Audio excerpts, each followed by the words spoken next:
On this week's episode of Coffee with a Side of Economics, we join Mr. Jonathan Devereaux, an instructor here at WIU's Department of Economics and Decision Sciences, as he discusses the economics of Halloween. With Halloween right around the corner, let's look at some of the ways that economics is going to be tied into the holiday. The National Retail Federation is expecting spending to be about $9 billion this year for Halloween. Now that's spending on everything from candy to costumes to decorations and even entertainment, as we see some horror movies being rebooted, and we're also seeing some amusement parks transforming their sites to allow guests to live out their favorite horror movie. Now, of course, the most important aspect of Halloween is going to be the candy and the trick-or-treating experience for the kids. When it comes to trick-or-treating, marginal analysis is going to play a huge role in your decision to keep going from house to house or calling it quits for the night. Now, marginal analysis is a concept that we cover in both principles of macroeconomics and principles of microeconomics here at WIU. The term marginal just means additional.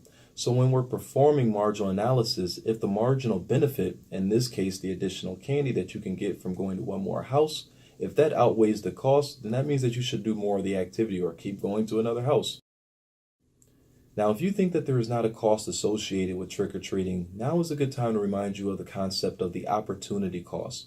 Now, your opportunity cost is what you give up in order to engage in an activity, or we also refer to it as your highest valued alternative.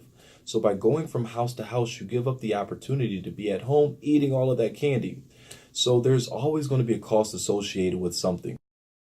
Cost can also increase if you're trick-or-treating for a long time and you have to go a little bit further, let's say, to find new houses that you haven't already been to.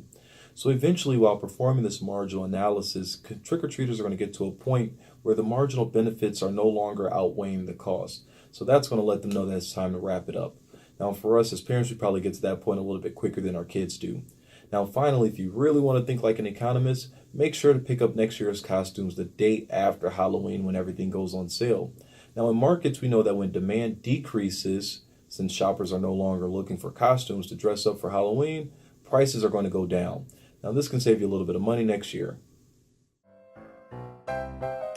That concludes this week's session of Coffee with a Side of Economics. I hope you'll join us next week with Dr. Shankar Ghamiri as he discusses microfinance.